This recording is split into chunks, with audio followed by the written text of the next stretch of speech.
तो क्या तुम तैयार हो इस 10 लाख रुपए के सवाल के लिए लिटिल किटी हैं? तो अब बताओ, हमारे सोलर सिस्टम का सबसे छोटा प्लैनेट कौन सा है? प्लूटो। वेल, मुझे माफ करना किटी, पर प्लूटो गलत जवाब है। क्यों? देखो, अब ये है असली 10 लाख रुपए का सवाल। हे दोस्तों, हम में से बहुतों ने पुराने 9 प्लैनेट्स के बारे में पढ़ा हुआ है, लेकिन अब प्लूटो को प्लैनेट नहीं माना जाता है, जिससे प्लूटो के बारे में काफी कंफ्यूजन हो गया है। तो आज के एपिसोड में हम सब मिलकर जानेंगे कि प्लूटो के साथ ऐसा आखिर क्यों हुआ, और ढूंढते हैं जवाब इस सवाल का कि प्लूटो को अब एक प्लैनेट क्यों नहीं माना जाता है। Zoom in. साल 2005 तक हर स्कूल की साइंस की किताब में 9 प्लैनेट्स के बारे में पढ़ाया गया है, जिनका नाम है Mercury, Venus, Earth, Mars, Jupiter, Saturn, Uranus, Neptune और हां, प्लूटो, जो सभी प्लैनेट्स में सबसे छोटा था।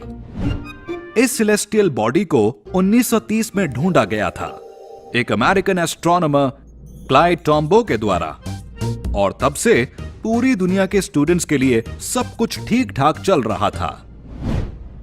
पर दोस्तों, एक दिन अगस्त 2006 में कुछ साइंटिस्ट जमा हुए पेरिस की इंटरनेशनल एस्ट्रोनॉमिकल यूनियन में, और प्लूटो को एक प्लैनेट ना बताकर पूरी दुनिया को हैरान कर दिया गया। इस हैरानी भरी खबर को सुनने के बाद सारी एजुकेशनल यूनियंस ने अपनी टेक्स्ट बुक्स में जरूरी बदलाव कर डाले। पर जरूरी बात यह है कि साइंटिस्ट की कम्युनिटी ने प्लूटो से प्लैनेट होने का टाइटल आखिर क्यों छीन लिया। तो IAU के मुताबिक किसी सेलेस्टियल बॉडी का प्लैनेट होने के लिए 3 खास क्राइटेरिया पूरे होने जरूरी हैं। पहला, कि वो सूरज के इर्द गिर्द चक्कर लगाना चाहिए। दूसरा, कि उसका शेप स्फेरिकल शेप में होना चाहिए। और तीसरा, कि उसके बॉडी का एरिया साफ होना चाहिए और उसके जैसी या उससे बड़ी सेलेस्टियल बॉडी वहां नहीं होनी चाहिए। मतलब ये कि अपनी ग्रेविटी की मदद से वो प्लैनेट अपने आसपास से एस्ट्रॉइड्स और ड्वार्फ प्लैनेट्स को हटा दे। मुझे पता है आप क्या सोच रहे हैं कि प्लूटो तो स्फीयर जैसा है और सूरज के चक्कर लगाता है।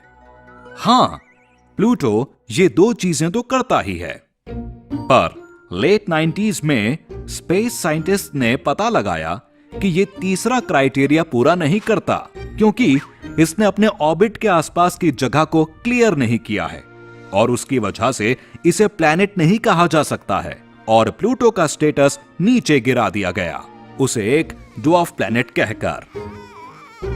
पर सिर्फ प्लूटो ही नहीं है जिसे ड्वार्फ प्लैनेट कहा जाता है। हां, प्लूटो के पास काइपर बेल्ट में साइंटिस्ट को 2 प्लैनेट्स मिले, जिनका नाम है होमिया और मेकमेक, जो बिल्कुल प्लूटो जैसे ही थे।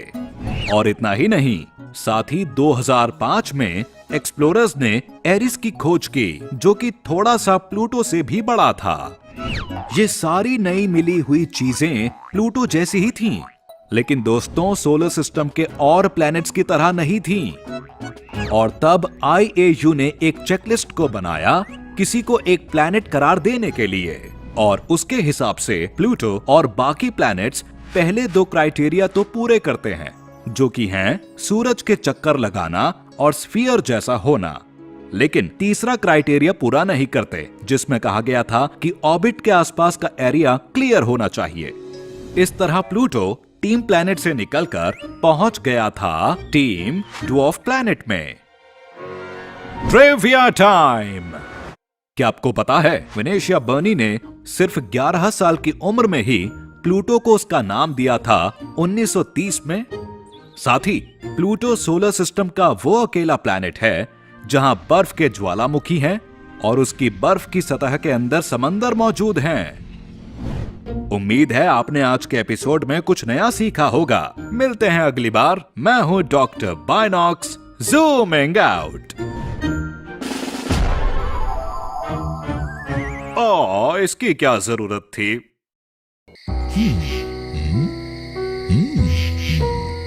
कैसे हो दोस्तों?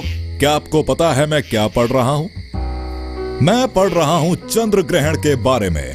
तो आइए जानते हैं इसके बारे में। आ जाइए।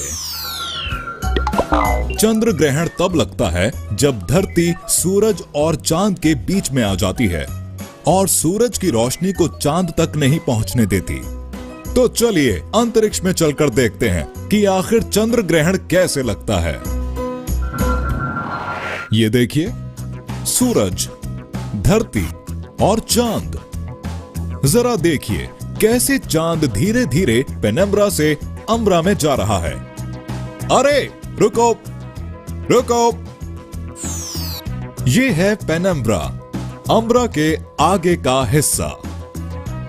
तो दोस्तों,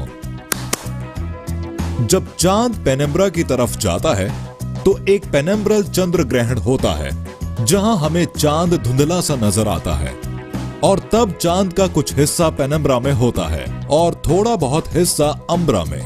तब दिखता है एक आंशिक चंद्र ग्रहण। और जब चांद अम्ब्रा की तरफ जाता है तो हमें एक पूरा चंद्र ग्रहण दिखता है।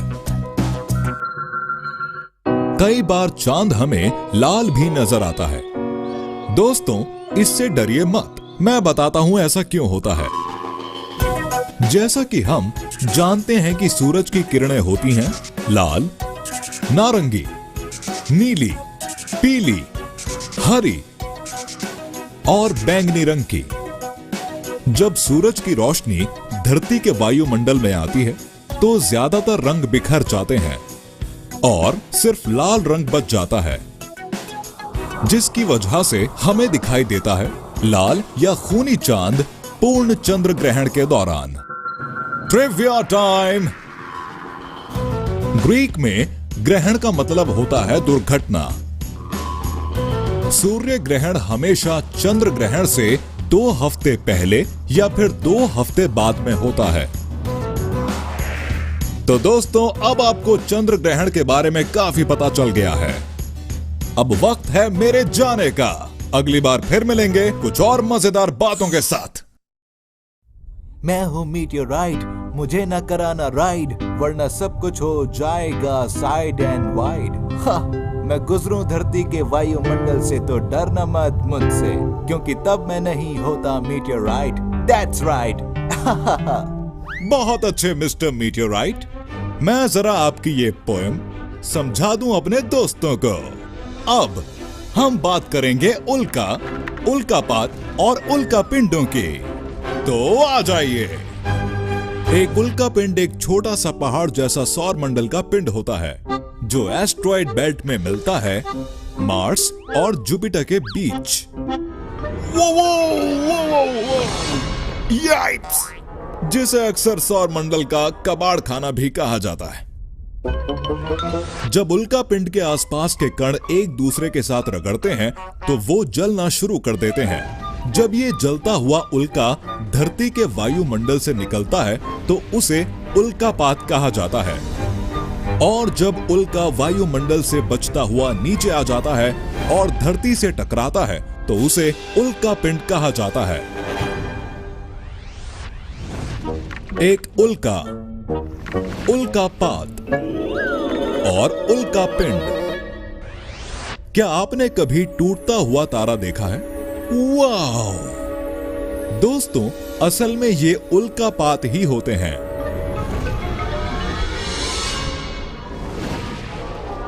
कुछ उल्कापात बाकियों से ज्यादा चमकीले लगते हैं और इन्हें आग के गोले कहा जाता है।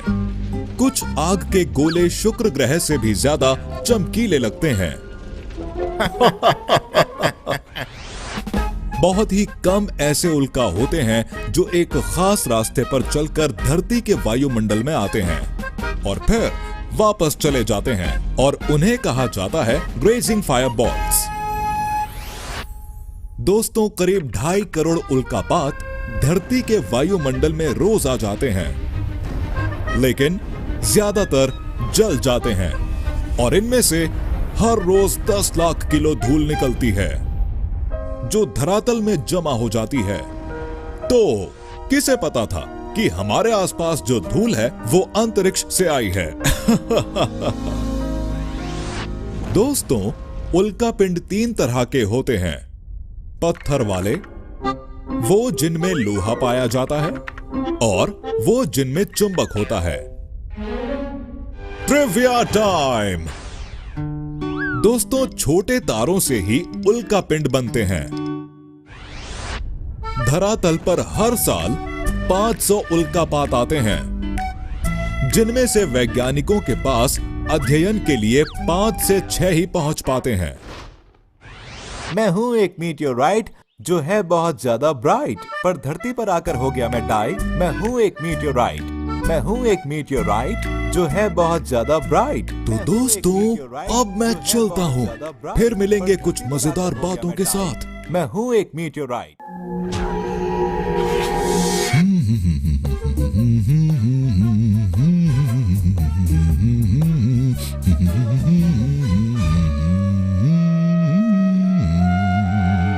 आपने ये देखा दोस्तों, मेरे लिए यहां जगह ही नहीं है कि मैं अपना तंबू गाड़ सकूं।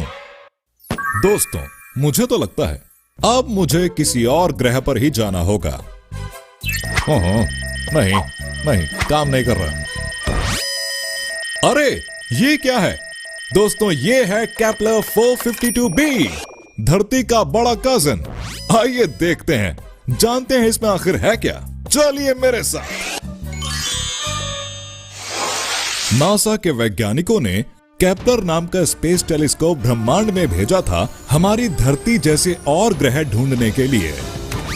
और पता है क्या, उन्होंने एक ग्रह खोज भी लिया जो धरती के काफी करीब है। टन-टन-टन!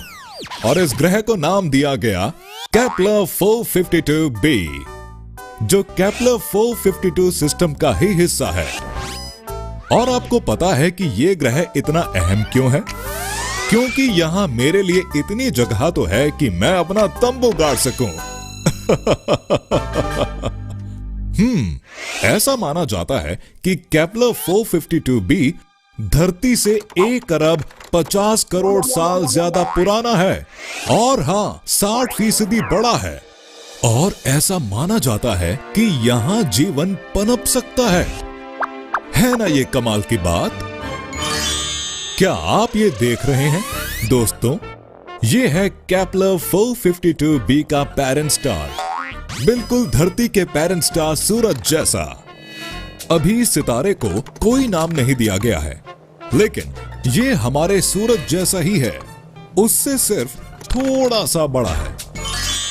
ऐसा माना जाता है कि केपलर 452b में काफी सारे क्रियाशील ज्वालामुखी हो सकते हैं। उप्स!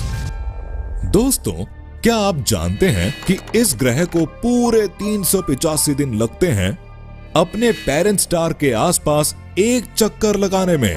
हमारी धरती भी करीब इतना ही समय लेती है सूरज के आसपास एक चक्कर लगाने में। केपलर 452b की ऑर्बिट, जगह और आकार के आधार पर यह माना जाता है कि या तो इस पर पानी मौजूद है या फिर कभी हुआ करता था। Trivia time. केपलर 452b पर गुरुत्वाकर्षण धरती से करीब 2 गुना होगा। धरती और केपलर 452b के बीच की दूरी 1400 प्रकाश वर्ष है। तो अब आपको क्या करना है? इंतजार कीजिए उस अंतरिक्ष यान का जो आपको वहां ले जाए। लेकिन मैं चलता हूं, फिर मिलेंगे। अगली बार मिलेंगे कुछ और मजेदार बातों के साथ।